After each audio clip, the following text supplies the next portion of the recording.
Welcome to this deep dive. And today we're going to be talking all about habits, Habits. those invisible forces that kind of shape our lives. Absolutely. And we are really excited to be Yeah. taking a look at a book called The Power of Habit by Charles Duhigg. That's such a good one. Yeah.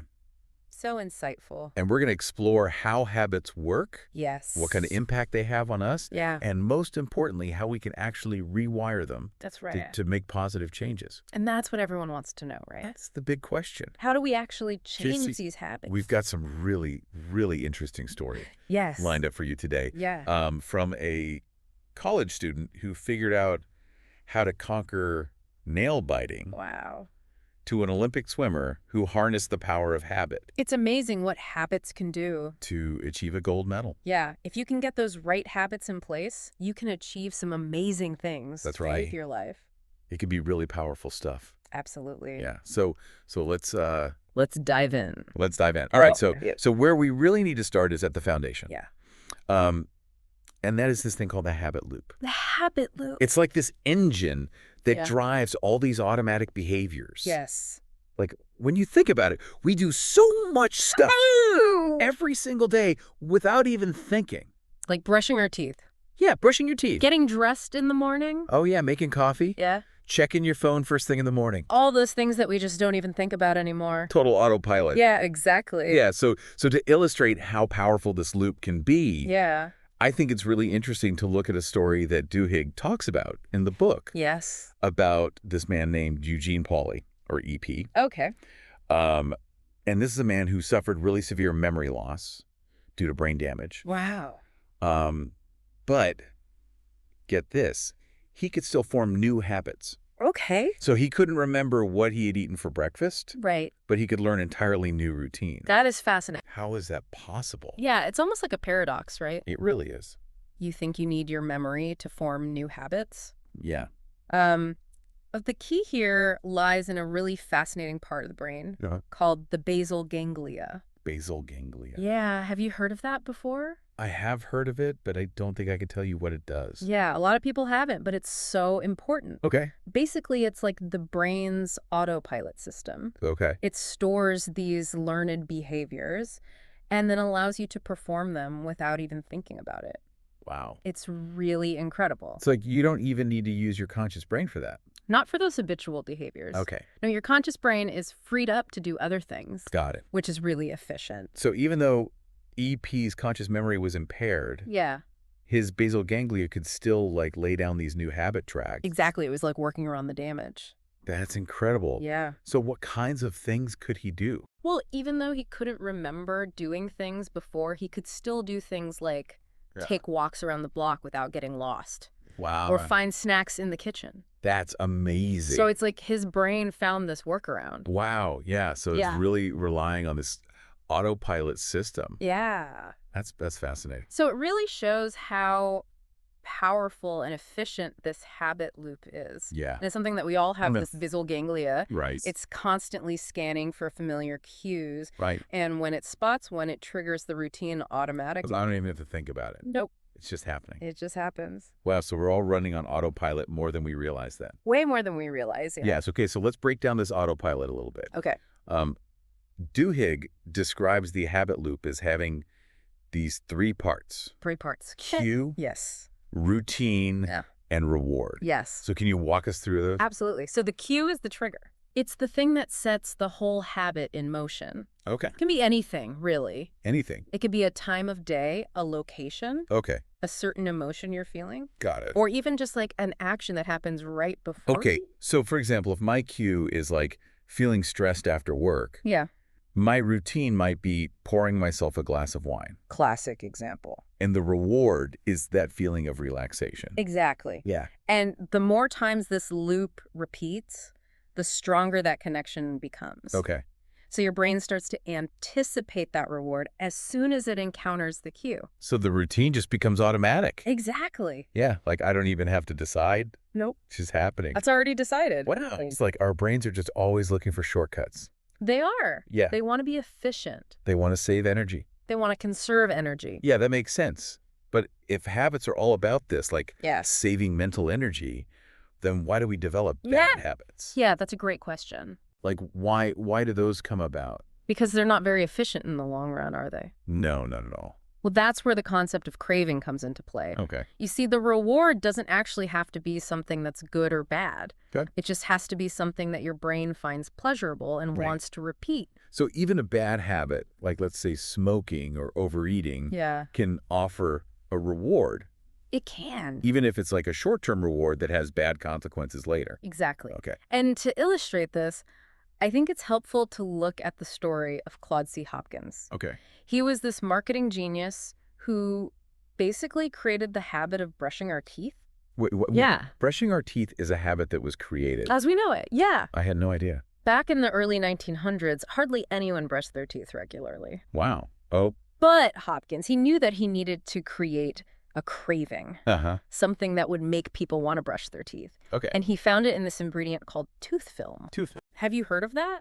I've heard of it, but I don't. Yeah, most people probably haven't. Yeah. Like, I mean, it's not something I'm thinking about or craving. Yeah. But Hopkins was brilliant. Okay. He made people aware of this tooth film. Okay. He told them that it was unsightly unhealthy. Okay. And that Pepsodent toothpaste was the solution. Oh, so he turned it into a problem that needed to be solved. Exactly. Right. So the tooth film became the cue. Okay. Brushing became the routine. Okay. And the reward was that feeling of clean, smooth teeth and the promise of beautiful teeth and better health. Wow. So it was like he created this whole system. He engineered a craving for something that people didn't even know they needed. And it worked. It worked brilliantly. Sales went up. Sales skyrocketed. Wow. Pepsodent became one of the best-selling toothpastes. That's incredible. All because Hopkins understood the power of craving. The craving is like the fuel Yeah. that keeps this habit engine running. Exactly. If you don't have the craving, Yeah. it's not going to work. This makes me think about all the times that I've tried to start a new habit. Yeah. And I totally failed. Yes. Like maybe I wasn't tapping into a strong enough craving. That's definitely a possibility. Yeah. You need a reward that you genuinely crave. Yeah. Something powerful. Yeah, something that's going to motivate you even when you don't feel like it.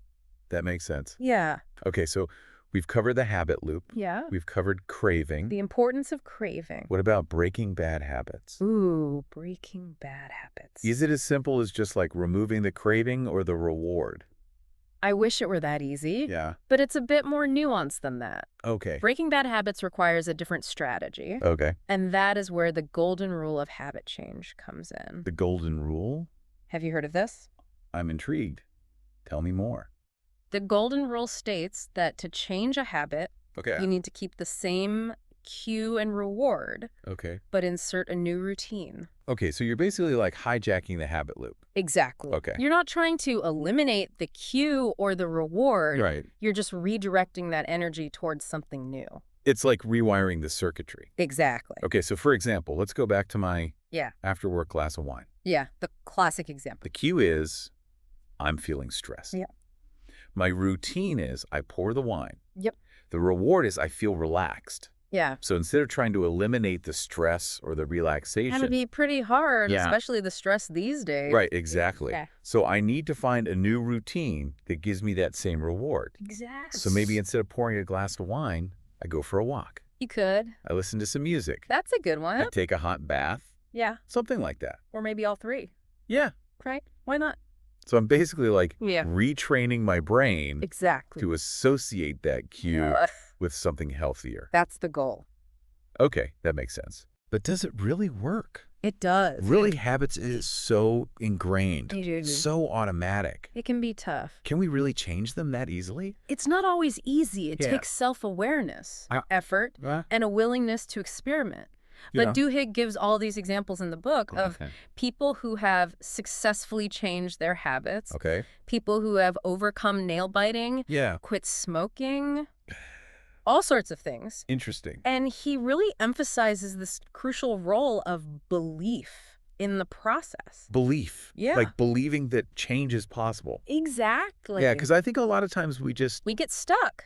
we think this is just how it is. Yeah, and our brains like to tell us that it's too hard to change. Totally. Right? Yeah. But that's not true. One of the examples he uses is Alcoholics Anonymous. Okay. Now, obviously, AA has its spiritual underpinnings, Right. but it has a really high success rate Mm. in helping people overcome addiction. Interesting. And one of the reasons for that is the sense of community Okay. and shared experience that it provides. Right, so you're not alone. You're not alone. You're seeing other people. You're seeing other people who have done it. Yeah. And that can be so powerful. Yeah, because if they can do it, And you can do it. then I can do it. Exactly. Right? It's that social So support. that social support. It's like that living proof Yeah. that change is possible. Exactly. Yeah. And Duhigg also shares this inspiring story of Mandy, Mandy. a college student who was a nail biter, Okay. but she was able to overcome it Okay. by becoming aware of her cues, Wow. finding alternative behaviors, Okay. and most importantly, believing that she could change. So it's not just about willpower then. It's not just about willpower, no. Uh-huh. It's about understanding the habit loop, Okay. applying this golden rule strategically, Yeah. and having faith in yourself. That you can do it. Yeah. That makes sense. And that brings us to another really fascinating layer of this habit puzzle. Okay. Keystone habits. Keystone habits. Have you heard of those? I like it already. It sounds Sounds important. like important. Yeah. And I'm picturing like this giant archway holding everything up. That's a great way to think about it. Okay. Keystone habits are those habits that spark positive changes across other areas of your life. So they're not just about the habit itself. No. It's like the mindset shift it creates. The mindset shift Yeah. and all these other good habits that it encourages. Oh, interesting. So it's like the foundation of Yeah. a really strong building. Yes. One keystone habit can support a whole structure of positive behaviors. Okay. And Duhigg gives this example of Paul O'Neill. Okay. Do you know him? I don't think so. He was the former CEO of Alcoa. Okay. And when he took over, the company was really struggling. Okay. But instead of focusing on profits or productivity, he made worker safety his top priority. Worker safety. Worker safety That's an interesting choice. for a CEO. Yeah, you wouldn't think that would be the first thing on his mind. Right. But he had this hunch that safety was a keystone habit. Okay. I think I'm starting to see where this is going. Yeah. Like, if you're really committed to worker safety, you can't cut corners. You You can't. can't ignore problems. You have to be meticulous. Right. You have to pay attention to detail. Yeah, and that probably bleeds into other areas. Exactly. Right. It forces you to create this whole culture Okay. of carefulness. So what happened? It totally overhauled Alcoa's culture. Okay. Communication improved. Yeah. Employees became more engaged. Wow. And their financial performance soared. So it was like this chain reaction. In a chain reaction. Just from prioritizing Worker safety. worker safety. Yeah. That's amazing. It's amazing what a keystone habit can do. Okay, so what are some other examples of habits that might have this ripple effect?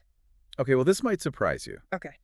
But making your bed every morning, Yeah. making my bed is going to change my life. It could. Really. Yeah. Research has shown. Okay, I'm skeptical, but I'm listening. Yeah. Starting your day with this small act of order and discipline Right. can have a cascading effect. Okay, so how does a made bed lead to bigger changes? Well, it's not really about the bed itself. Okay. It's about the mindset shift that it triggers. Uh. It gives you the sense of accomplishment first thing in the morning. Okay. It can boost your mood, Okay. increase your self-efficacy, Okay. and even lead to better productivity throughout the day. So it's like this feeling of momentum. Yeah. Like, hey, I made my bed, now I can, Yeah, I can tackle the world.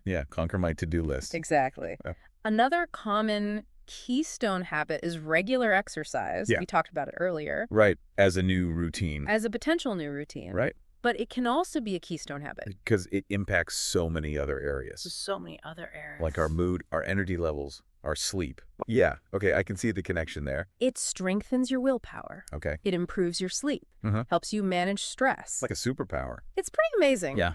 And willpower itself is like a muscle. Okay. The more you exercise it in one area, the stronger it becomes in other areas. So by like establishing that exercise habit, Yes. I'm not just getting physically healthier, Mm-hmm. but I'm also training my brain Exactly. to be more disciplined and focused, Yes. which can then help me with other habits. Exactly. It's all connected. Okay, that's pretty powerful. It is. Okay, so another one you mentioned was food journaling, Food journaling, yes. which sounds simple, It does sound simple. but I can see how it would make you more mindful Yes. of your choices. If you know you have to write it down, Yeah. you might think twice about that extra cookie, Right, exactly. but it goes deeper than that. Okay. Food journaling can help you identify patterns. Okay. in your eating habits. Uh-huh. You can see what your triggers are Okay. for unhealthy choices. Right. And it can help you become more attuned to your body's hunger cues. So it's really about understanding your relationship with food. That's the key. Okay. It's about awareness, Right. not about restriction. Okay, so it's not about like counting calories, Yeah. depriving myself. Yeah, at all. It's about making conscious choices. Yes. Okay. And like other keystone habits, it often creates that ripple effect. Okay. You start paying more attention to what you eat. Yeah. You might become more interested in cooking healthy meals, Right. trying new recipes, Yeah. maybe exploring different types of exercise. Okay, it's all connected. It's all connected. Yeah, so these keystone habits are kind of like these gateway habits. I like that gateway habits. Yeah, they open the door Yeah. to a whole world of positive changes. I love that analogy. Yeah, and they're often linked to willpower and self-discipline, Which we can strengthen. which we can strengthen. Yes. Like, it's like leveling up. Leveling up your self-control. Oh, exactly. But all this talk about habits and like their power over our actions Yeah. makes me wonder, What's that? if habits are so ingrained in our brains, Yeah. where does that leave free will? That is the big question, isn't it? Yeah, like, do our habits control us or do we control our habits? That is the question. Yeah. And to explore that question, I think it's helpful to look at this really unsettling story from Duhigg's book. Okay. It's the case of Brian Thomas. Okay. Do you remember that Well, I one? think I've heard of it, yeah. Yeah. He's the man who killed his wife while sleepwalking. Oh, yeah. That's chilling. It is a chilling story. But how does that relate to habits? Well, Thomas's defense was that he wasn't in control of his actions. Okay. He argued that it was essentially a deeply ingrained habit, Okay. this pattern of behavior happening without conscious awareness. So he's saying his sleepwalking habit overrode his free will That was his argument. and led to this horrible act. Yes. It raises some really big questions about accountability. It does. Yeah. Yeah. If our actions can be driven by unconscious habits, Yeah. then to what extent are we responsible? It's a tough one. It really is. It's unsettling. Yeah, and then to make things even more complicated, Yeah. Duhigg also talks about this woman named Angie Bachman, Angie Bachman. and her gambling habit just completely spiraled out of control, Whoa, wow. leading to addiction and financial ruin. That's terrible. Yeah, So we've got these two cases. we do. On the one hand, we've got a habit, Yeah. sleepwalking, that allegedly resulted in this terrible crime. Yeah. And then on the other hand, we have this habit gambling Right. that led to self-destruction.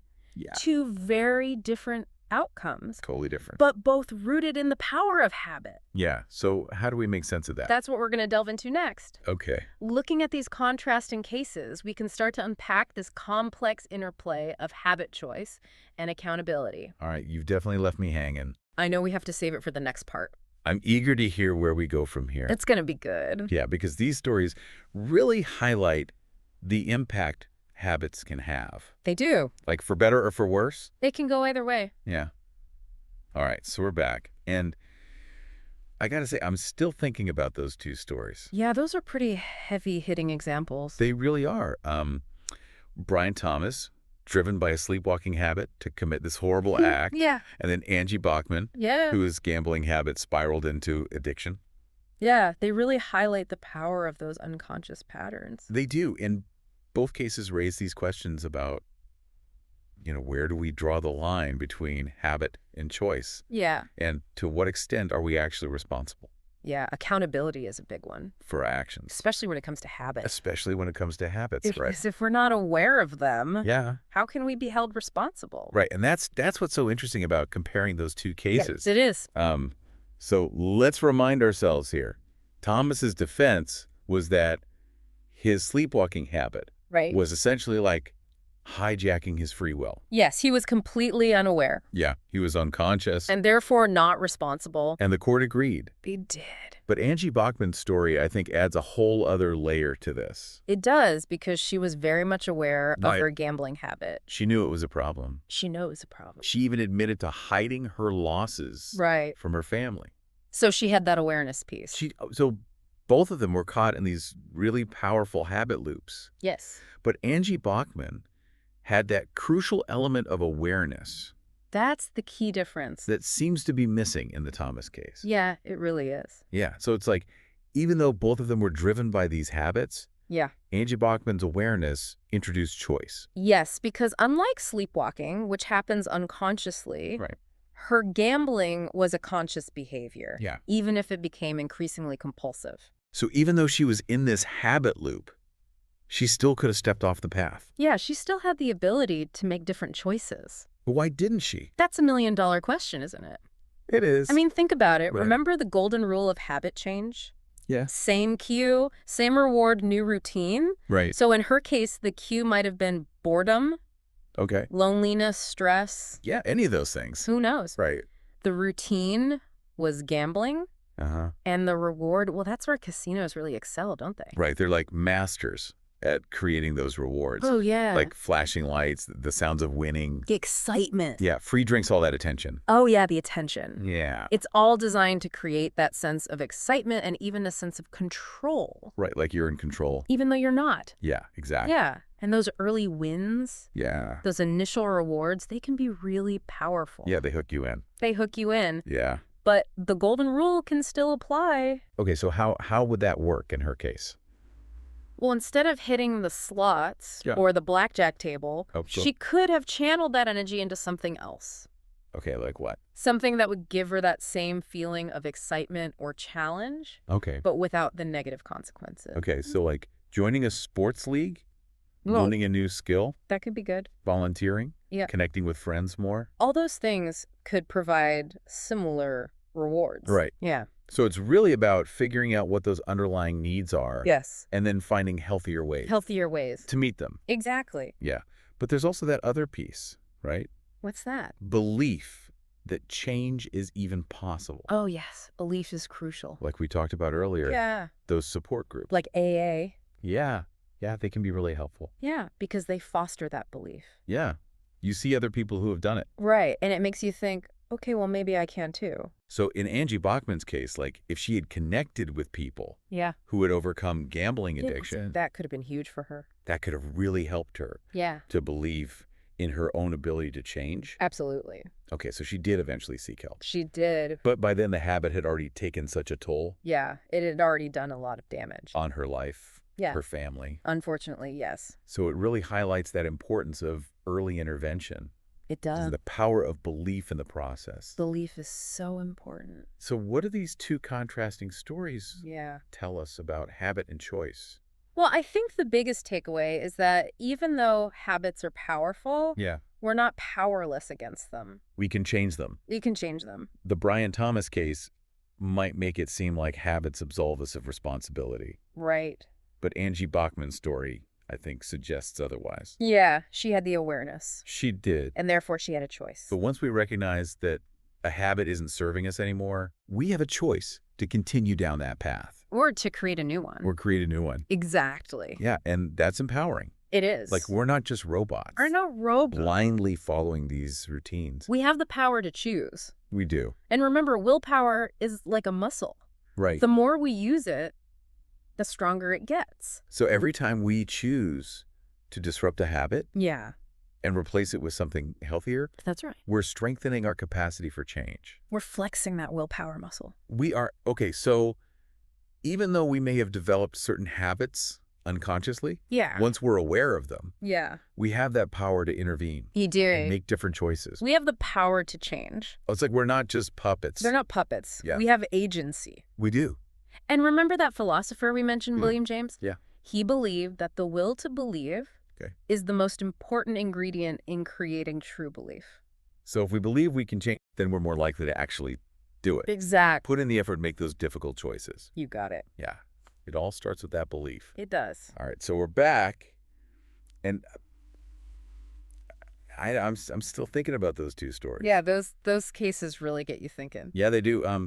Brian Thomas, driven by a sleepwalking habit to commit that horrible act. Yeah, and claiming that he wasn't even aware of what he was doing. Right. And then you have Angie Bachman, Yeah, Angie Bachman. whose gambling habit led to addiction and financial ruin. Such different outcomes. Totally different outcome. But both rooted in these powerful habits. Yeah, and I think what's so fascinating is that both of them raise these really complex questions Right. about where do we draw the line Yeah, where's the line? between habit and choice? Right. Where does habit end and choice begin? Exactly. And to what extent are we actually responsible That's the big question, isn't it? for our actions? Accountability. Especially when it comes to habits. Yeah, especially when these habits can sometimes feel so automatic.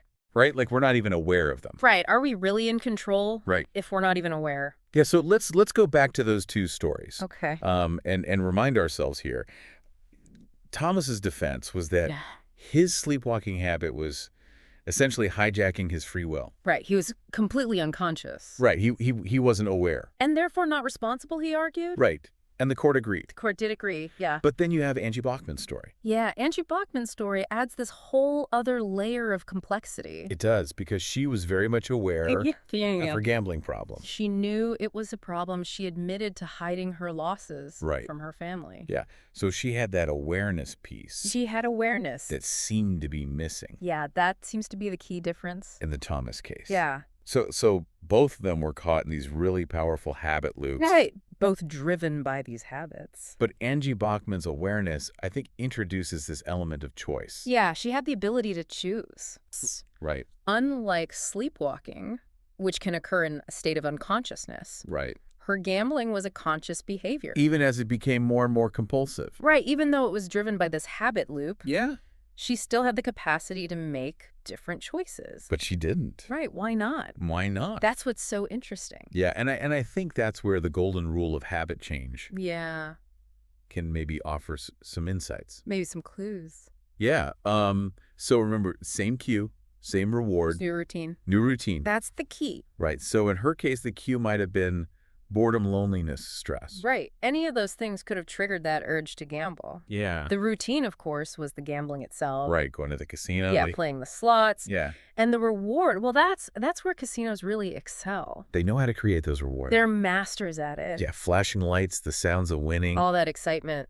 The free drinks. Yeah, the attention. The feeling of being a winner, even if it's just for a moment. Right. And that can be so addictive. It is incredibly addictive. Especially those early wins. Yeah, those early wins really hook you. They really do. They make you believe that you're in control. Right. Even though you're really not. Yeah. But, okay, so how would the golden rule apply in her case? Well, instead of going to the casino and playing the slots, okay, she could have found other activities that would give her a similar sense of excitement. Okay, so like what? Maybe joining a sports league. Okay. Or learning a new skill. Okay. Or even something as simple as spending time with friends. Yeah, connecting with people. Yeah. All of those things can provide a sense of reward and fulfillment. Without those negative consequences. Exactly. So it's really about understanding those underlying needs. That's right. That the habit is meeting. Needs that are driving that habit. And then finding healthier ways to fulfill them. That's the key to lasting change. Okay, and then there's that other piece we talk about, belief. Belief. That change is even possible. Belief is so crucial. Yeah, remember we talked about those support groups? Like AA. Yeah. Yeah, they can be really powerful. Because they foster that belief. Right, they show you that change is possible. Yeah, you're surrounded by people who have done it. Exactly. And that could be so empowering. It can make you think, hey, if they can do it, maybe I can too. Maybe I can too. Right. So in Angie Bachman's case, like if she had connected with people who had overcome gambling addiction, that could have made a big difference. That could have really helped her. It could have given her that hope. Yeah. To believe in her ability to change. Exactly. Okay, so she did eventually seek help. She did. But by then, the habit had already taken such a toll. Unfortunately. On her life, her family. The habit had already caused a lot of damage. Yeah, so it really highlights, I think, the importance of early intervention. Yes. And the power of belief in the process. Yeah, if you believe that you can change, you're much more likely to actually do it. So what do we think? Yeah. What can we take away from these two contrasting stories? Well, I think the biggest takeaway for me is that even though habits are powerful... Yeah, they can feel so automatic. Like we're not in control. Right. But we're not powerless against them. We're not powerless. We can change. We can change. And the Brian Thomas case, I think, might make it seem like habits absolve us of responsibility. Right. Like we're just victims of our habits. Yeah. But Angie Bachman's story, I think, suggests otherwise. Yeah, it suggests that we have a choice. We do. Once we become aware of the habit, right, we have a choice to either continue down that path or to create a new one. And that's empowering. It is empowering to know that we have that choice. So as we wrap up this deep dive into the power of habit, I think one of the most important takeaways is this idea that change starts with awareness. Awareness is key. By understanding how our habits work, Yeah. we can start to reshape them. We can take control. We can create lives that are more aligned with our values, Yeah. our aspirations. That's the goal. Yeah. And to our listener, we really encourage you to take a moment Yes. to think about your own habits. What are your habits? Which ones are serving you well? Which ones are holding you back? And how can you apply that golden rule of habit change Yes. to start making some positive changes? It's a journey. It is. But those small changes Yeah. can make a big difference. Absolutely. Yeah. So thanks for joining us Yeah, thanks for being here. on this fascinating exploration into the world of habit. Until next time. Keep exploring.